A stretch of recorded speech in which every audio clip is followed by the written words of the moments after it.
Bonjour tout le monde. Bonjour Adel. Bonjour professeur. Ça va, vous allez bien? Alhamdoulilah. Alhamdulillah.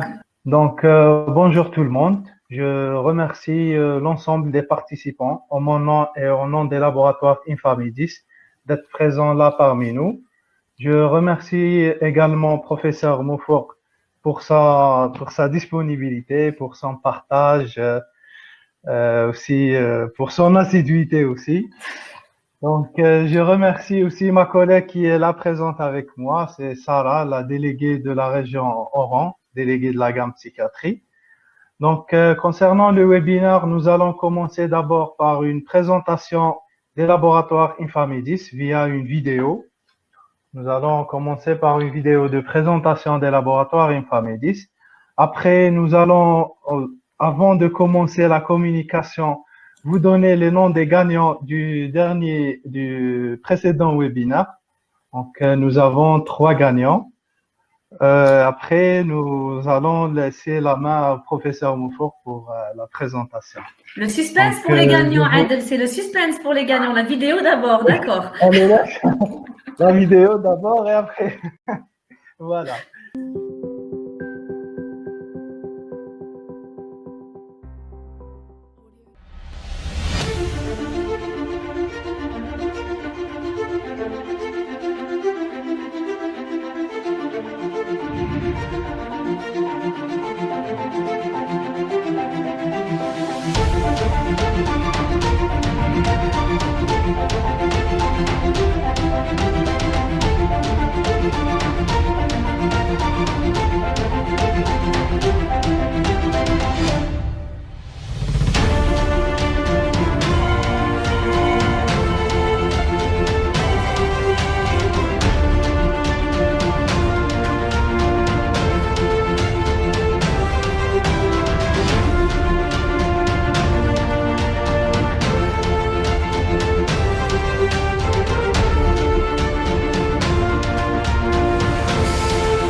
De retour, rebonjour. Donc, professeur, on va donner les noms des gagnants d'abord. Suspense. Est-ce que vous pouvez faire un peu de suspense? Donc, pour le premier gagnant qui a gagné avec nous une montre connectée, c'est Dr Youssef Fellouh Ahmed. Barouk, Dr Youssef Fellouh. Dr Youssef Fellouh. Le deuxième gagnant qui a gagné avec nous un AirPod, c'est Dr Khitar Mohamed. Et le troisième gagnant, c'est Dr Boutelja Taous, qui a gagné avec nous un AirPod aussi. Donc, félicitations aux gagnants. Félicitations. Je vous informe que ma collègue Sarah vous ramènera, Inch'Allah, dans les plus brefs délais vos cadeaux. Et Avec plaisir. avec plaisir, sans plus tarder, je cède la parole au professeur Moufok. Merci Adel. Donc bonsoir tout le monde, bonsoir chers collègues. Je suis très heureuse de voir mes collègues autant psychiatres, pédopsychiatres que pédiatres. Alors attendez, je lance la slide. Alors je vais vous raconter un petit peu l'histoire de cette présentation. C'est un sujet qui me tient à cœur. Donc je vais remercier Laboratoire Infamie 10 en général, mais particulièrement Sarah, parce que si je présente aujourd'hui, si j'ai la chance de présenter ce thème, c'est grâce à Sarah. Pourquoi? Parce que, vous la connaissez tous, Sarah, notre déléguée Infamie 10, qui ne se limite pas à faire son travail, elle se pose beaucoup de questions. Alors, elle m'a posé la question, ces enfants autistes qu'on prend en charge, qui les prend en charge par la suite? Qui les diagnostique? Est-ce qu'ils sont perdus dans la nature? Est-ce qu'ils guérissent pas? C'est une très très bonne question. Comme vous le savez, le TSA ou l'autisme, les troubles autistiques, c'est la prise en charge, le diagnostic ou le dépistage est pluridisciplinaire. On doit être à plusieurs professions, plusieurs spécialités. Et c'est une continuité. On va pas dire que c'est une maladie chronique, globalement c'est ce qu'on dit en général, on dit que c'est une maladie chronique, ça dure dans le temps, c'est pas vraiment une maladie, c'est vraiment une constitution. Et c'est dans la continuité. Donc là, aujourd'hui, les TSA adultes qui m'intéressent, il y a plusieurs TSA.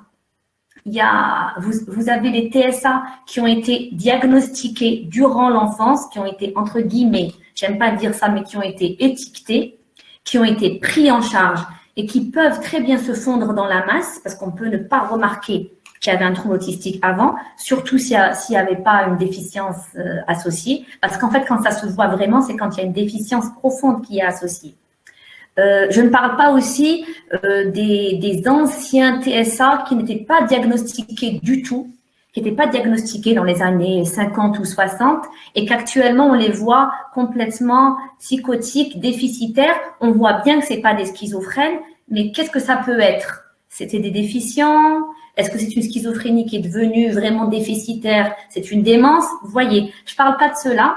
Aujourd'hui, je veux m'intéresser soit à ceux qui avaient un autisme léger, très bien pris en charge par les professionnels et surtout par les parents, ou par les TSA qui n'ont pas été diagnostiqués. On en parle très peu. Ce sont des personnes qui ont des troubles qui sont spécifiques, mais qui sont tellement mineurs. Ces personnes ont pu se fondre réellement dans la masse et ont pu camoufler leurs difficultés, voire camoufler leurs souffrances. Et il y a des troubles qui se manifestent. Mais on se pose la question, ces personnes-là, ils sont bizarres? Est-ce qu'ils ont un tempérament particulier? On n'arrive pas vraiment à les mettre dans une catégorie. Mais si on prend la peine de bien creuser dans l'histoire, dans la biographie de ces personnes, on va retrouver des signes spécifiques. Alors, je vais donner des exemples pour bien imager. On peut dire, par exemple, la personne, elle semble être introvertie, elle est peut-être timide, elle est réservée, elle est comme ça. C'est-à-dire qu'on va mettre ça sur le compte du tempérament. Alors qu'en fait, il y a une souffrance. Vous savez que le timide, au premier contact, d'accord, il est timide, mais après, il s'habitue. Il y a des personnes qui sont réservées, qui sont comme ça. On dit qu'elles sont syntones, c'est-à-dire qu'elles sont très bien adaptées, elles se sentent bien. Mais la personne autiste, non, il y a une souffrance, c'est une difficulté à surmonter. Vous avez aussi des personnes qui comprennent pas bien l'humour. On se dit, ah tiens, il prend tout au premier degré. C'est bizarre, moi je voulais juste plaisanter avec lui. Il n'a pas le sens de l'humour. Vous avez aussi des personnes qui deviennent très anxieuses quand elles sont dans des endroits qui sont trop remplis, trop bondés et tout. Et on se dit, oui, il est comme ça, il n'aime pas trop le monde, il est comme ça. Et après, on peut en souffrir. Autre exemple qu'on peut avoir, c'est des personnes qui supportent pas les bruits forts, les lumières vives. Par exemple, là, dans la pièce là où je suis, il y a une lumière qui est vive. La personne autiste peut ne pas supporter, être très incommodée, devenir irritable, anxieuse et quitter la pièce de façon qui nous paraît, nous, injustifiée.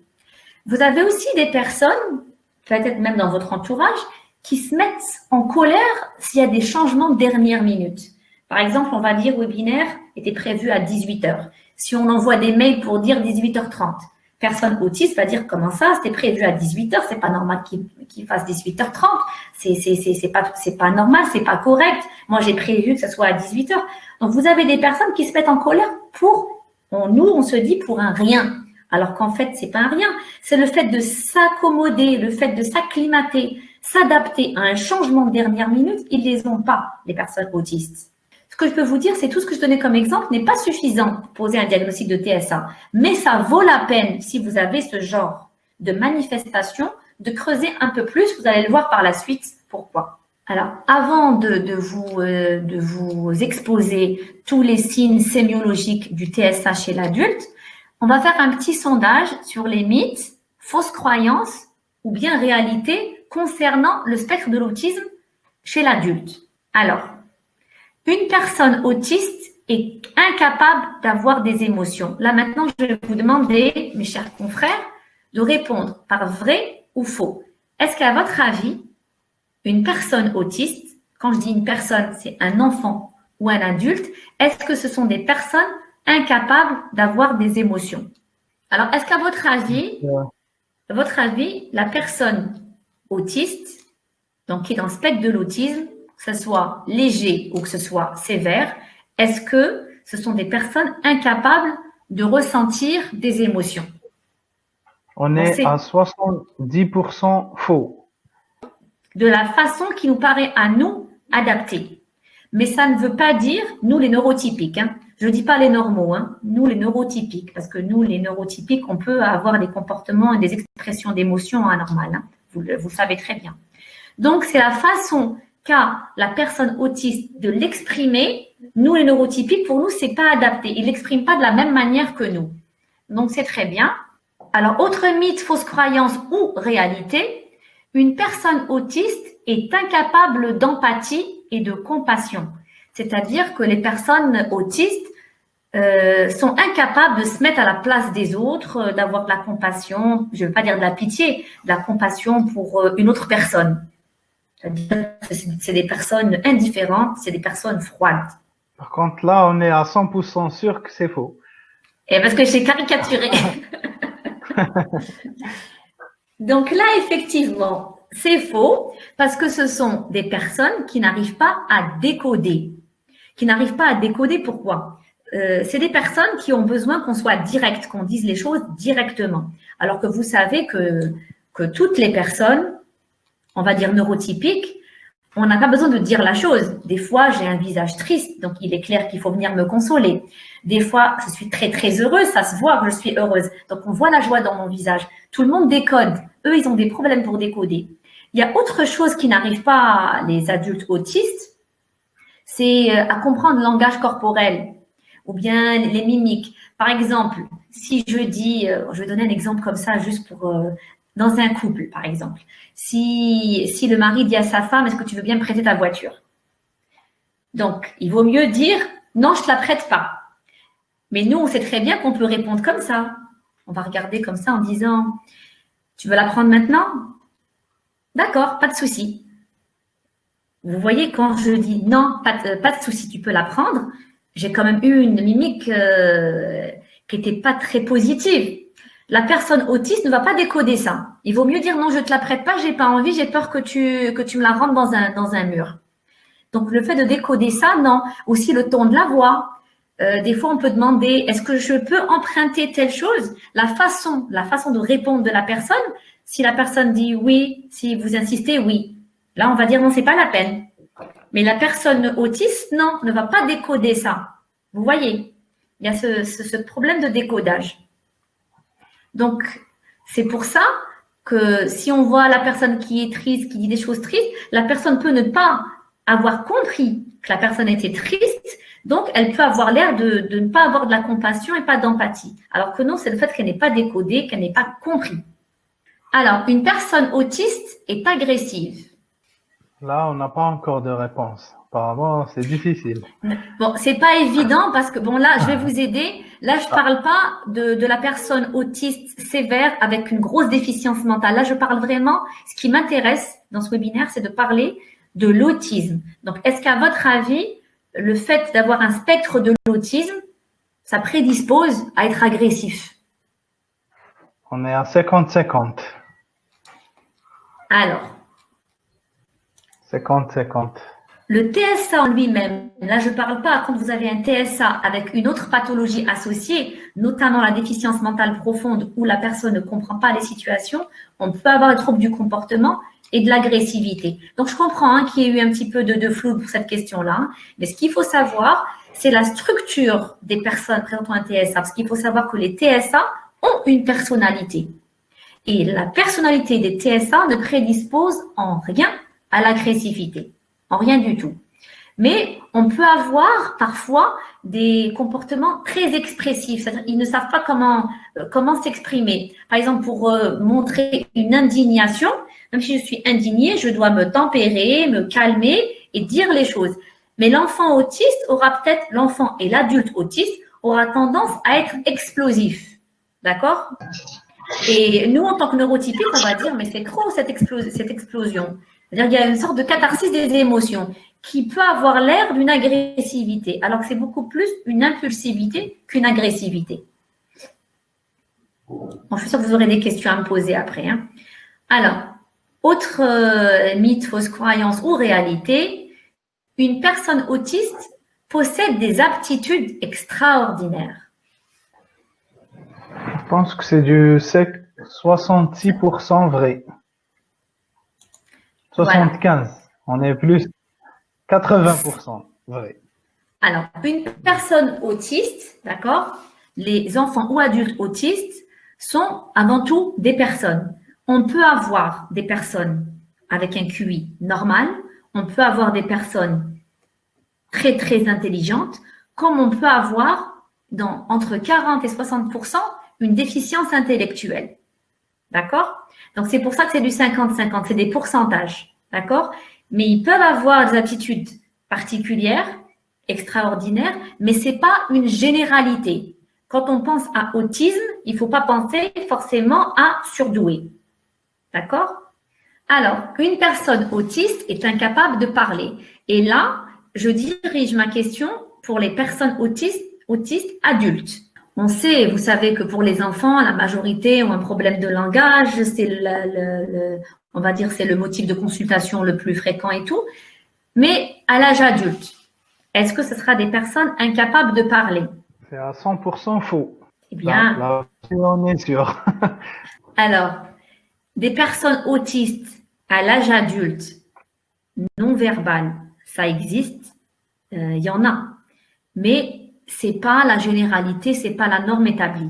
D'accord? Vous avez des personnes autistes et surtout à l'âge adulte, que ce soit à cause de la prise en charge intensive des professionnels ou à cause de la prise en charge des mamans à qui je rends hommage aujourd'hui, qui font beaucoup de travail pour que leur enfant parle. D'accord?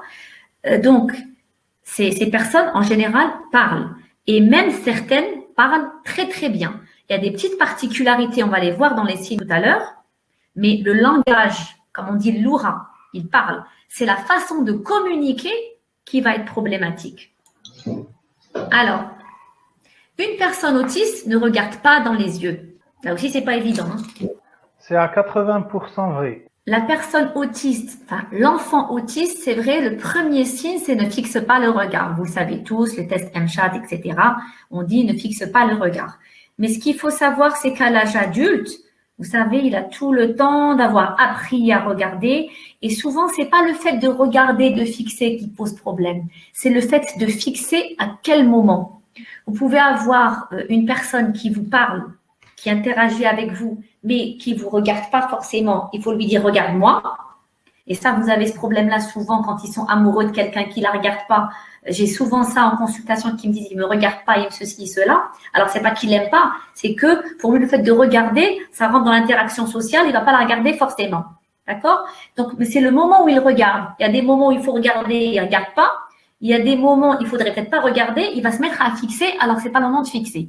Donc, c'est le contact visuel. Il peut être présent, mais il est inadapté. Il y a toujours cette dimension d'inadaptation, inadéquation par rapport à la norme établie qui est la nôtre, celle des neurotypiques. Voilà, donc c'est fini pour Donc, merci, chers confrères.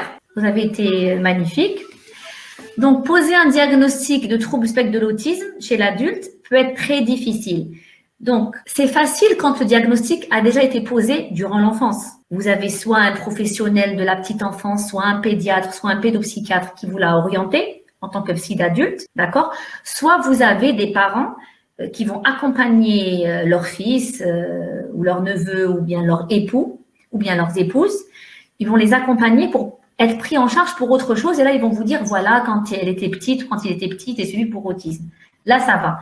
Mais ce qui est plus compliqué, c'est quand le diagnostic n'a pas été posé durant l'enfance et que ces troubles ont été camouflés par la personne. Elle a été camouflée patiemment. Hein. C'est-à-dire c'est des personnes qui ont essayé de surmonter ces difficultés. D'accord? Alors là, je vais vous donner quelques-uns des signes sémiologiques. Là, j'en ai donné 9. Je vais les expliquer une par une.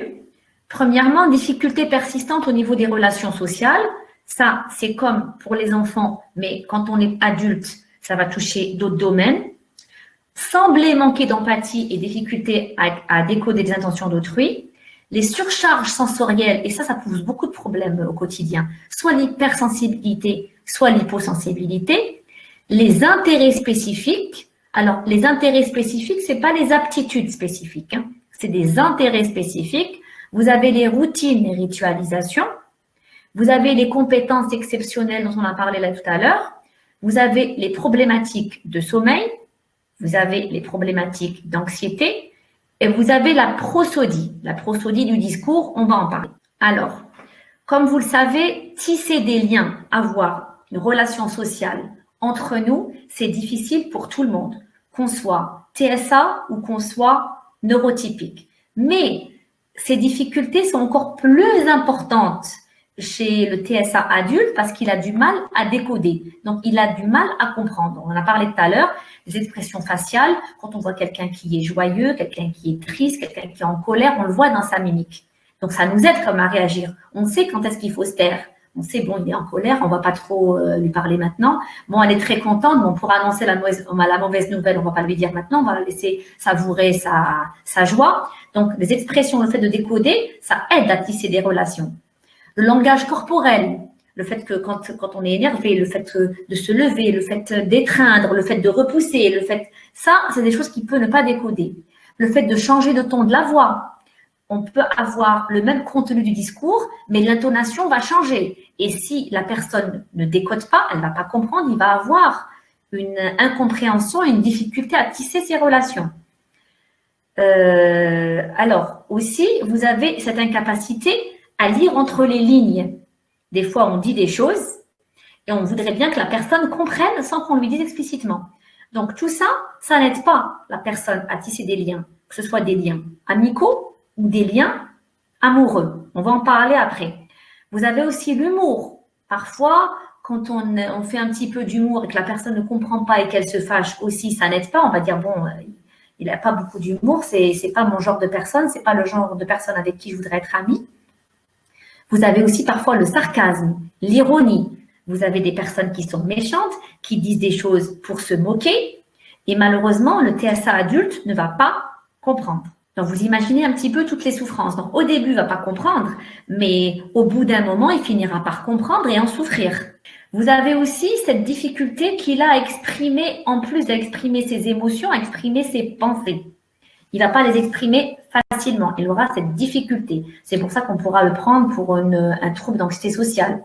Vous avez aussi cette difficulté d'être à l'écoute des autres. Parce que vous savez, quand on tisse des liens, c'est vrai, la personne s'exprime, je l'écoute, mais au bout d'un moment, il faudrait qu'il m'écoute. Et la personne TSA a du mal à écouter. C'est vrai qu'elle peut être silencieuse. Elle peut être silencieuse et écouter et entendre, mais pas vraiment écouter. Si on lui pose des questions, il n'était pas avec vous. Ce sont des personnes, des TSA adultes, qui ont tendance à aller dans des rêveries. Et quand on voit qu'on parle à quelqu'un, qu'on exprime des émotions importantes, des choses qui nous tient à cœur, qu'on raconte, et qu'on voit la personne qui a l'air désintéressée et qui va dans des rêveries, on ne sait pas quelle rêverie, ça nous pousse pas à vouloir maintenir un lien avec cette personne.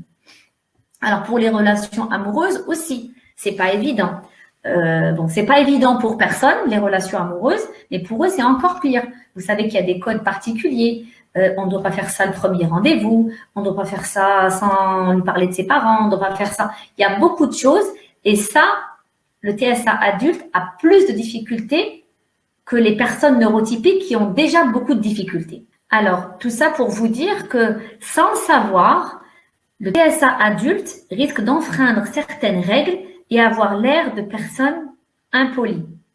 Il ne pensait pas, il ne voulait pas intentionnellement être impoli ou offenser la personne, mais l'interlocuteur va se sentir offensé par ce fait, il a l'air de ne pas comprendre, il a l'air de ne pas s'intéresser, de manquer d'empathie. Donc forcément, ça va provoquer chez les interlocuteurs et chez les personnes qui sont en face, le vis-à-vis, un rejet. Alors là, bon, là, je me répète un petit peu le fait de dire que le fait d'anticiper les choses, d'anticiper les émotions des autres, c'est un défi pour tout le monde, mais pour la personne autiste, c'est un défi parce qu'il faut qu'elle apprenne. Il y a des thérapies comportementales et cognitives pour apprendre. C'est-à-dire que alors une surcharge sensorielle, c'est un peu comme si, alors là, j'ai donné un exemple, c'est un président d'entreprise, d'accord, qui reçoit tous les courriels de tous ses employés à la fois, qui reçoit aussi toutes les enveloppes de la poste. En plus de ça, il a des caméras partout pour voir tous les professionnels, tous ses employés. Il entend tous les téléphones qui sonnent. Il entend le bruit de la photocopieuse et tout ça simultanément et en haut-parleur. Donc ça, c'est un petit peu ce que vit le TSA adulte. Il a tout en surcharge sensorielle et il n'y a pas de façon de canaliser. Il n'a pas le moyen de canaliser tout ça. C'est pour ça qu'ils ne supportent pas les endroits bondés. Alors, beaucoup de ces personnes présentent une sensibilité excessive ou insuffisante aux stimuli. C'est ce qu'on appelle le trouble du traitement sensoriel ou trouble de l'intégration sensorielle et ça se traite en thérapie comportementale. Alors, par exemple, une personne hypersensible pourrait avoir des difficultés lorsqu'elle est en présence de lumière trop vive ou des sons trop forts. Donc, c'est pas évident, mais il faudrait que cette personne ait identifié que c'est ça qui dérange. Des fois, ils savent pas. Vous avez des personnes qui supportent pas dans une pièce où il y a un néon, mais ils vont pas savoir que c'est ça. Ils vont juste quitter la pièce. Donc, ce qui va donner un petit peu une touche de bizarrerie à leur comportement. Vous avez aussi d'autres personnes qui vont avoir une hyposensibilité. Ils vont être hyposensibles au froid, à la chaleur, sensation de satiété ou à la soif. Mais ce qui pose plus de problèmes, c'est surtout quand il y a une hypersensorialité. Alors, ce trouble du traitement de l'information ou de l'intégration de l'information sensorielle, c'est un grand défi pour eux parce que vous savez qu'au quotidien, on rencontre de nouvelles choses, des nouvelles personnes avec des nouvelles couleurs, avec des nouvelles textures, avec des nouvelles odeurs. Et tout ça doit être géré à la fois et c'est pas du tout évident. Vous imaginez bon là je caricature toujours pour vous parler de ça, quand vous avez un premier rendez-vous, la personne se met en rouge par exemple, si la jeune fille se met en rouge avec un parfum, elle va mettre du parfum et en plus elle va s'en mettre beaucoup, vous imaginez un petit peu ce que va ressentir la personne. Il peut avoir un comportement de rejet pour cette personne qui est à la base biblée. Alors les intérêts spécifiques, alors plusieurs adultes présentant une condition donc autistique ont des intérêts pour certains domaines. Par exemple, vous avez l'ingénierie, vous avez l'aviation, vous avez l'histoire-géographie, vous avez les mathématiques, mais c'est des intérêts spécifiques qui s'intéressent spécifiquement à ça. Et le fait de s'intéresser spécifiquement à un domaine peut aussi entraver leur relation sociale. Parce que le fait de discuter pendant des heures, ils en parlent de ce qu'ils aiment, ils aiment l'histoire, la géographie, ils en parlent pendant des heures. Et ne pas écouter l'autre, ça peut désintéresser l'autre personne qui est en face et l'ennuyer et provoquer après de l'ennui et un rejet. Vous avez les routines et ritualisations. Ça n'a pas l'air, mais c'est aussi un grand problème. Parce que c'est souvent difficile pour eux quand il y a des changements de dernière minute, quand il y a des réunions de prévues, quand il y a un rendez-vous où on change dernière minute pour dire voilà, il y avait un embouteillage. Donc, si vous dites par exemple à une personne TSA adulte, vous lui dites je suis coincé dans les embouteillages, je risque d'arriver en retard, il peut très mal le prendre. Pas forcément, mais ils peuvent très mal le prendre parce que pour eux, il fallait s'y prendre avant, il fallait venir à l'heure. Donc, vous voyez un petit peu, ça donne un petit peu ce côté bizarre, ce côté psychorigide, ce côté atypique. Ça peut aussi poser des problèmes quand il y a des invités surprises. Donc, quand un invité vient, c'est pas prévu. Bon, vous avez des personnes neurotypiques peuvent aussi être stressées, se dire, je vais préparer le gâteau, j'ai pas de menthe pour faire un thé, etc. Mais ça va au-delà de ça. Ça provoque de réelles crises d'angoisse chez le TSA adulte. Et vous pouvez voir le TSA adulte quand vous venez chez lui, par exemple, sans avoir prévenu, qui va se replier, qui va pas vous regarder, qui va avoir un comportement impoli envers vous. Parce que c'est vrai, vous l'avez dérangé, mais un neurotypique, même si vous le dérangez, il va s'adapter, il va essayer d'avoir un comportement adéquat. Mais le TSA adulte, non. Vous avez aussi, c'est des personnes qui vont avoir du mal à aller tester de nouvelles choses, tester de nouveaux restaurants, acheter de nouveaux vêtements, de nouveaux aliments. C'est des personnes qui vont être un petit peu trop ritualisées. Ça peut faire souffrir l'entourage aussi. Vous avez aussi ces personnes qui ont besoin d'utiliser et d'emprunter la même route, le même itinéraire. Et si par exemple la route est bloquée, pour changer, ils peuvent descendre de la voiture et dire aux policiers, non, je dois passer, c'est là que je passe. Par exemple, si vous avez des personnes qui sont à deux, vous voyez, quand on est dans une voiture, on est à deux et qu'il y en a un qui veut passer avant l'autre, le TSA adulte, il ne va pas se laisser faire, il va dire, non, c'est moi qui passe, c'est vous qui vous débrouillez pour aller ailleurs. Et ça peut aussi provoquer beaucoup de problèmes. Maintenant, les compétences exceptionnelles qui sont présentes chez certains, jusqu'à 10% des sujets, c'est une source web, présentant un TSA, affichent des compétences exceptionnelles. Cela signifie qu'elles excellent dans un domaine particulier, comme par exemple les mathématiques, la musique, l'histoire. Alors, certains adultes autistes peuvent également avoir une mémoire exceptionnelle. Donc, c'est pas une intelligence exceptionnelle, une mémoire exceptionnelle, ce qui leur permet de mémoriser beaucoup de choses, mais c'est pas en rapport avec le QI. C'est une compétence particulière, spécifique et exceptionnelle. Dans une étude publiée dans The National Library of Medicine, le NLM, portant sur les jeunes adultes et les compétences exceptionnelles en lien avec l'autisme, il a été démontré qu'environ 30% des participants démontraient un ou plusieurs compétences exceptionnelles. Une ou plusieurs, compétences exceptionnelles. C'est un chiffre qui est, c'est vrai, plus élevé si on la compare avec la population neurotypique. Alors, maintenant, les problématiques de sommeil. Donc, l'insomnie n'est pas un trouble spécifique à la personne TSA, mais elle y est souvent associée. Pourquoi? Parce que les déclencheurs chez les TSA adultes sont beaucoup plus nombreux que chez nous. Par exemple, un exemple plus typique, vous avez des bruits que nous, on ne peut pas entendre. Par exemple, un robinet qui goutte la nuit. Nous, si on s'est endormi, on ne va pas l'entendre. Mais le TSA va l'entendre avec sa surcharge sensorielle. Il va l'entendre encore plus. Et il peut ne pas dormir. Je vous passe aussi tous les problèmes d'anxiété aussi. D'où sont soumis les TSA adultes, toutes ces anxiétés peuvent les empêcher de dormir. Vous avez aussi les problématiques d'anxiété. Donc, l'anxiété est un problème commun à beaucoup de personnes, que ce soit des enfants ou adultes TSA. La raison étant que les déclencheurs d'anxiété sont aussi beaucoup plus nombreux que les autres. Je vous avais dit l'exemple le plus typique. Tous les jours, les TSA adultes sont confrontés à des défis. Le fait de voir des nouveaux sons, des nouvelles odeurs, le fait d'être confronté à des nouvelles situations, il faut s'adapter, ils n'arrivent pas, il faut camoufler, les imprévus quotidiens, tout ça, déjà que pour nous, c'est pas évident, mais pour eux, multiplier ça par au moins 100.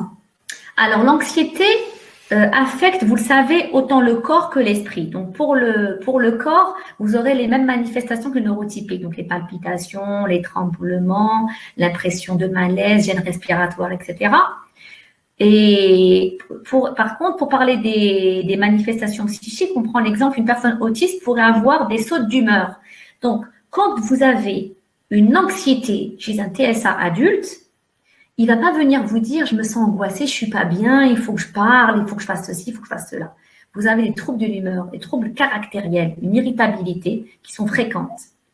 Vous allez aussi avoir des problèmes de concentration très importantes. Vous allez avoir des manifestations obsessionnelles importantes. Et ça sera ça, les sujets les motifs de consultation. Ça ne sera pas le TSA. Mais si vous traitez uniquement ces manifestations obsessionnelles, ces troubles anxieux généralisés, la dépression, sans savoir que vous avez affaire à des TSA, vous n'allez pas les prendre en charge correctement. Parce qu'il faut faire le diagnostic différentiel déjà et le diagnostic de comorbidité. Est-ce qu'on a un TSA associé à un trouble anxieux ou est-ce que c'est juste un trouble anxieux? Enfin, la prosodie qui est particulière. La prosodie, je vous rappelle que c'est la mélodie du discours. Donc, c'est l'inflexion, le ton, la tonalité, l'intonation, les accents, les modulations qu'on peut donner à notre discours afin qu'il soit plus intelligible et qu'on nous comprenne. Des fois, on peut avoir le même contenu du discours, le même contenu, mais c'est la façon de le dire, l'intonation, notre comportement gestuel, notre corps, comment est-ce qu'il réagit, qui fait qu'on comprend mieux. Chez une personne, enfant ou adulte présentant un TSA, celle-ci et en particulier le ton de la voix peuvent être inhabituels. Alors, inhabituel, soit c'est trop plat, qui est perçu comme monotone, il n'y a aucune intonation, c'est plat.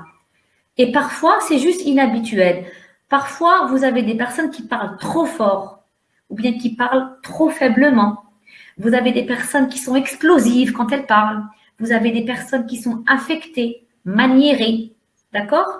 Et qui ne prennent pas en considération le contexte.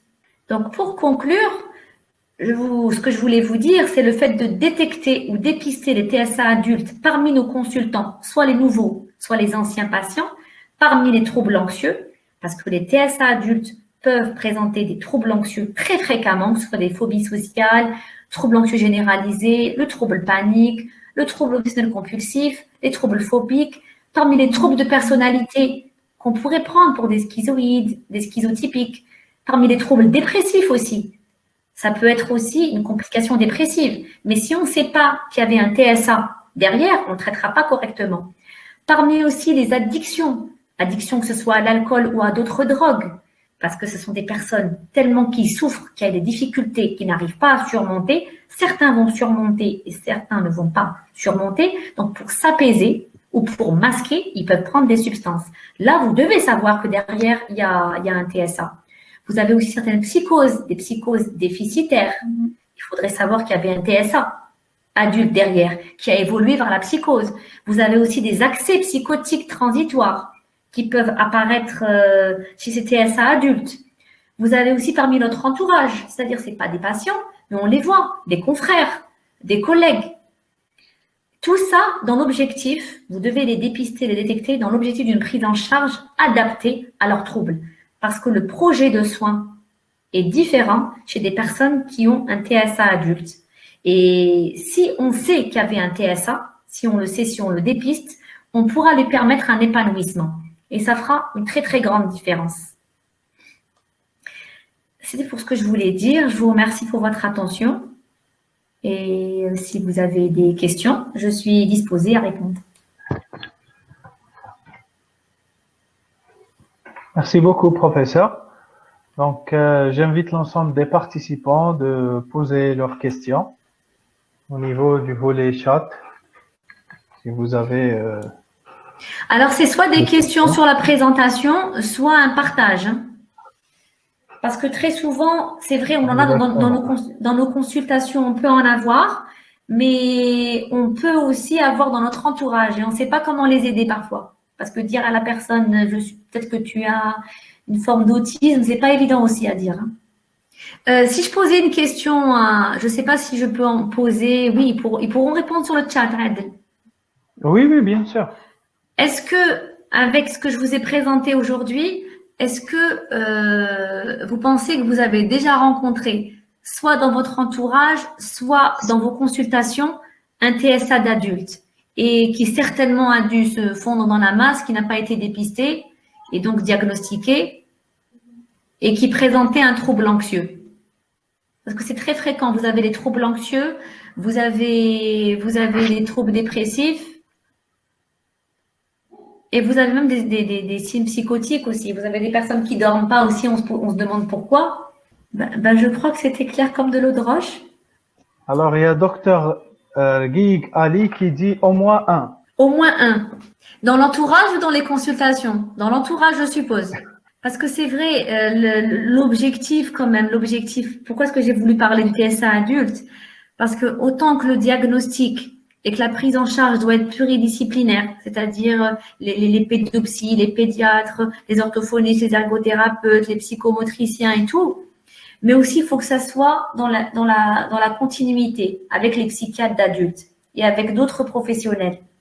C'est très, très, très, très, très important. Il faut qu'il y ait un travail de collaboration.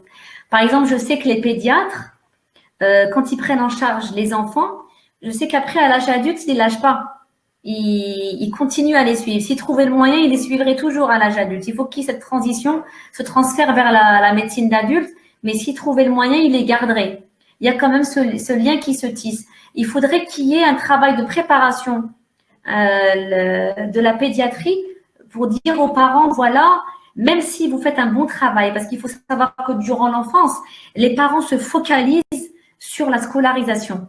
Il faut que l'enfant aille à l'école, qu'il évolue bien, d'accord, qu'il vive bien, qu'il ait des copains et tout, mais on se focalise quand même sur la scolarisation, parce que qui dit scolarisation dit réussite dans sa vie. Mais après, il y a un moment où le contact social, c'est vrai, on travaille sur le contact social durant l'enfance, mais on axe surtout sur la scolarisation. Donc, le fait qu'ils connaissent les chiffres, le fait qu'ils connaissent les lettres, le fait qu'ils sachent lire, le fait qu'ils puissent apprendre par cœur leur histoire-géographie, qu'ils puissent comprendre les mathématiques, qu'ils comprennent la physique, etc. Mais après, le fait d'interagir socialement, parce que même si l'enfant a eu son bac, il rentre à la fac, mais après, il y a un gros problème. Il y a un gros problème d'interaction sociale qui provoque de grosses souffrances. C'est-à-dire que ce sujet adulte, TSA, peut avoir un bon poste, peut avoir son bagage intellectuel et de diplôme, mais il peut avoir tout ça, mais après, il faut aussi qu'il interagisse. Parce qu'après, il faut qu'il se marie. Il faut qu'il ait des relations amoureuses, qu'il ait des relations amicales, pas uniquement les copains de la classe. Donc, c'est pas… Oui, comme dit notre consoeur, ça s'arrête jamais. C'est vrai que ça s'arrête jamais, mais je pense qu'il faut qu'il y ait beaucoup de force des parents et tout, mais il faut que les professionnels aussi s'y mettent. Parce qu'en psychiatrie adulte, je sais que, je me rappelle de mon résidana, on voyait des personnes qui avaient des troubles, c'est vrai. Ce qui était au devant de la scène, c'était le trouble anxieux. Par exemple, des TOC, des troubles paniques, c'est vrai, on va les mettre sous antidépresseurs, etc. et tout. Mais si on n'agit pas sur ce qui pose problème, ce qui a fait qu'ils sont anxieux, ce qui a fait qu'ils sont dépressifs, ce qui déclenche des éléments psychotiques, si on n'agit pas sur ça, on va tourner en rond, on va faire que prescrire. C'est vrai qu'on fera du soutien, mais notre soutien, notre psychothérapie de soutien n'ira pas dans le bon sens parce qu'on ne saura pas sur quoi on travaille. La base sur quoi on travaille, on ne la connaîtra pas. Il y a une question de Ahmed qui dit… Ahmed, exactement. Est-ce qu'un adulte autiste peut bénéficier d'une carte d'handicap mental? Si oui, combien de pourcentage? Alors, l'adulte autiste peut bénéficier normalement d'une carte d'handicap mental. Alors, ce que je tiens à dire, dans notre pays, c'est très stigmatisant. C'est-à-dire qu'il y a le choix. C'est soit on est handicapé à 100% avec nécessité d'une tierce personne, soit on ne l'est pas. Alors que normalement, non, c'est pas comme ça. Alors, la personne autiste, normalement, si vous me demandez à moi mon avis en tant que professionnel, c'est pas une personne qui est handicapée dans le sens où on l'entend. Parce que quand on dit c'est un handicapé, c'est très péjoratif. Ça veut dire qu'il va quand même pas bénéficier des mêmes chances dans tous les domaines, etc. Donc ça, c'est pas l'objectif. Mais il faut dire ce qu'il en est. Objectivement, ce sont des personnes qui ont un handicap pour arriver là où ils veulent aller. Donc, pour le pourcentage, si la question du pourcentage, il n'y a pas de pourcentage. Si on se réfère à la réglementation en Algérie de la DAS, pourcentage, les personnes de qui j'ai parlé aujourd'hui, hein, ceux qui ont des métiers fondus dans la masse, etc. Pourcentage 1. Et qui dit 1% dit qu'il n'y a pas d'handicap. Nous, on sait qu'il y a un handicap, mais il n'y a pas cette reconnaissance pour cette catégorie. Par contre, pour ceux qui ont une déficience associée, oui, il y a l'handicap. Moi, je ne vous cache pas, en tant que professionnel, et je le dis, et je ne m'en cache pas, je mets le 100%. Parce que si on ne met pas le 100%, ils n'auront pas la carte Chifa, et ils n'auront pas, s'il y a un petit peu d'argent à toucher, une petite pension, il n'y aura pas. Donc, je mets le 100%.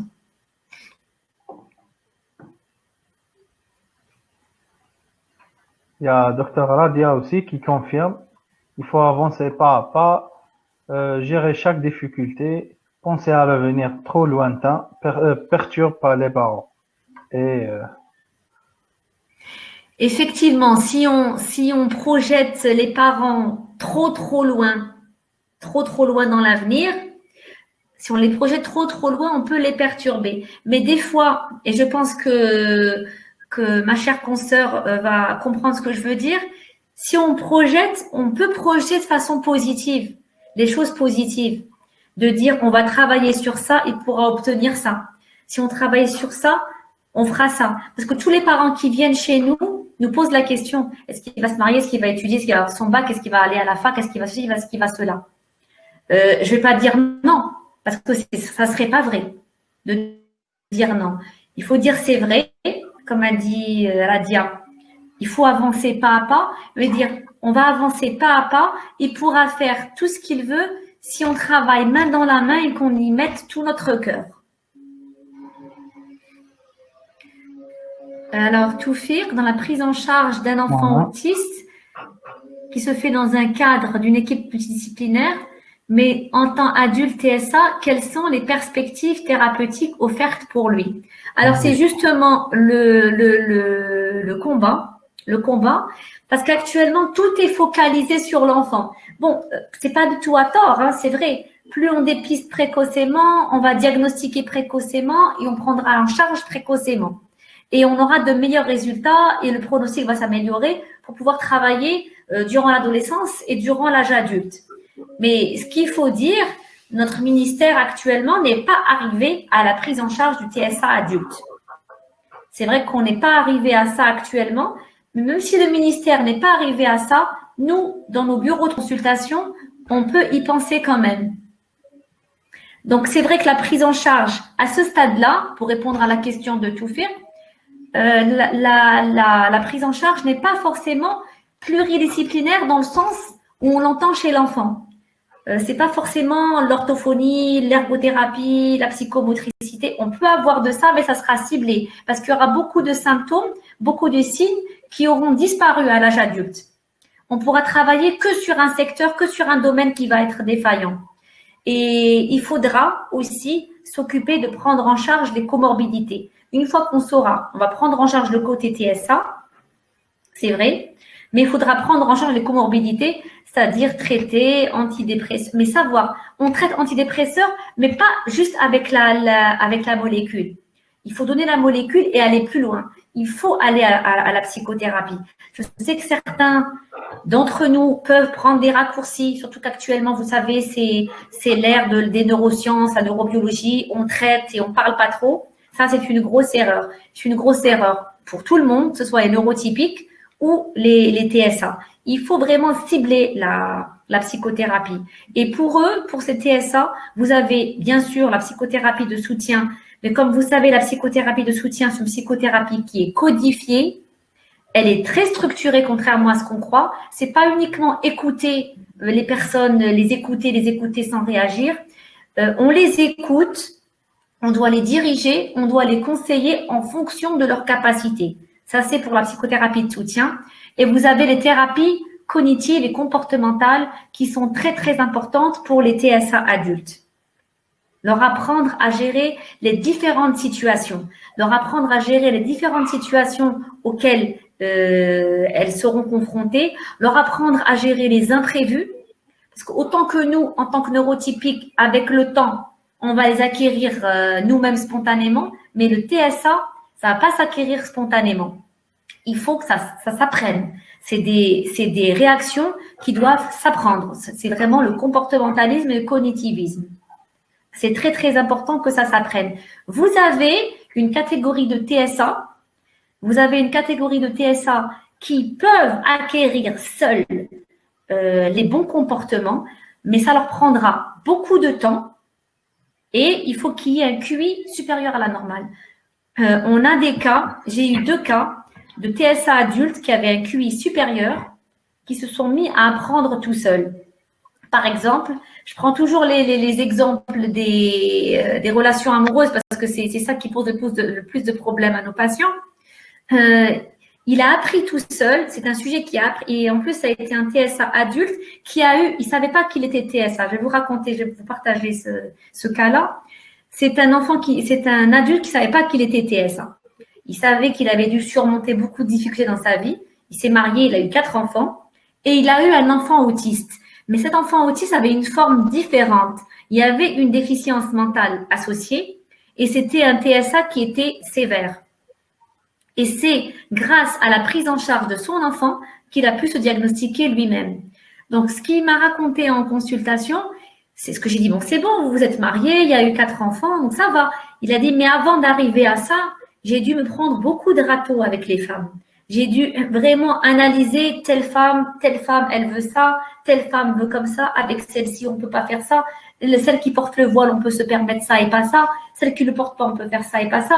C'est-à-dire qu'il a dû faire beaucoup d'équations, beaucoup d'éventualités pour savoir quel comportement adopter. Il a été confronté à beaucoup de frustrations, vous imaginez. Mais pour ça, il faut avoir comme un QI supérieur à la normale pour pouvoir faire ça tout seul, sans aide. Il y a Majda aussi qui parle de diagnostic précoce et une prise en charge adéquate pour limiter les dégâts à l'âge adulte. Exactement. Et pour pouvoir faire ça, Majda, il faut que les professionnels de santé mentale ou autres ouvrent l'œil et le bon. Parce qu'il faut vraiment dépister, parce qu'il ne faut pas se dire qu'il est comme ça. Parce que le souci qu'on a tendance à avoir, quand on ne connaît pas vraiment la pathologie, c'est de se dire, c'est son tempérament, il est comme ça. Mais quand vous voyez qu'un tempérament fait souffrir, c'est pas un tempérament, c'est un trouble. Donc, il faut, c'est vrai, ouvrir l'œil et le bon et ne pas se limiter. Ah, il a un trouble anxieux, il a des obsessions, il dort pas. Arriver directement à donner la prescription. Il faut aller au-delà. Il faut prescrire, je ne dis pas le contraire, mais il faut aller au-delà. Merci, professeur. Il y a Radia. Est-ce que les interactions sociales auront tendance à s'améliorer avec l'âge? Alors, les interactions sociales vont s'améliorer avec l'âge de par déjà le travail qui aura été fait, mais même sans travail de fait, il y aura une amélioration, Radia. Il y aura une amélioration parce qu'il y a le développement naturel de la personne. Il va le développer. Mais si on travaille avec la personne, on aura de meilleurs résultats. Et ça prendra moins de temps à la personne si on la dirige. Par exemple, au lieu qu'il ait acquis tout ce qu'il doit avoir acquis comme comportement adapté, on va dire à 35-36 ans, il est préférable qu'il les adopte à 18, 19 ans, 20 ans. Ça lui fera gagner du temps, ne serait-ce que pour sa vie sociale et sa vie amoureuse. Donc, il y aura une très bonne amélioration de son contact social. C'est clair, il y a même des personnes qu'on ne voit pas. On peut ne pas voir. On peut ne pas voir ça quand c'est léger, par exemple. On peut ne pas voir qu'il y a un problème de contact social parce qu'il a acquis des compétences. Mais si un travail de fait, c'est beaucoup mieux. Merci beaucoup, professeur. Merci à vous. Précisions. Merci pour la présentation. Et je pense que je vais inviter Wassila qui veut dire un mot. Voilà. Bonsoir tout le monde. Bonsoir. Bonsoir, professeur. Bonsoir. Je tiens à vous remercier pour cette excellente présentation et remercier les présents qui étaient là aujourd'hui. Je m'excuse, j'étais pas là au début à cause des embouteillages. Je crois que le thème était très, très intéressant, donc je suis arrivée un peu en retard. Et les laboratoires IFAMIDIS vous remercient. Et remercier tous les participants. Inch'Allah, c'est pas la dernière. et on aura l'occasion de se revoir dans un autre programme, Inch'Allah, avec Sarah et professeur Moufaq, Inch'Allah. Inch'Allah. On laisse le mot de la fin aussi pour Sarah. Oui, donc bon, je remercie les psychiatres qui ont répondu présents et les Et les pédiatres. pédiatres. Pédiatre Vous aussi, savez oui. pas comment les pédiatres- Mon cœur pour les pédiatres. Eh ben, c'est un travail d'équipe, on va dire, à la fin. Donc, merci encore une fois à professeur Moufaq de nous consacrer de son temps. Et je félicite encore une fois les gagnants du quiz du dernier webinaire. Mais donc, félicitations à Dr Youssef Fellouh, à Dr Khiter et à Dr Boutelja. Donc, certainement, on organisera d'autres quiz les prochains événements. En espérant qu'on pourra bientôt faire des événements en présentiel. Ah Ça oui, sera plus, Inch'Allah, plus Inch'Allah. interactif, plus Et docteur- intéressant. Il y a Dr Abdelilah qui précise, pédiatre marocain. Enchanté. Pédiatre madame. marocain.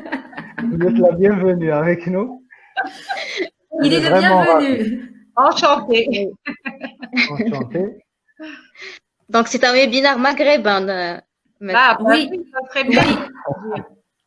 Voilà. Donc, je Et tiens à on préciser. aussi pour sa présence, Merci. qui nous aide à chaque fois. Merci beaucoup, Watia.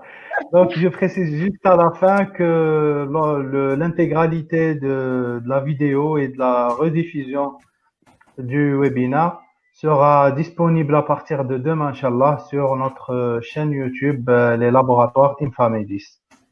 Voilà.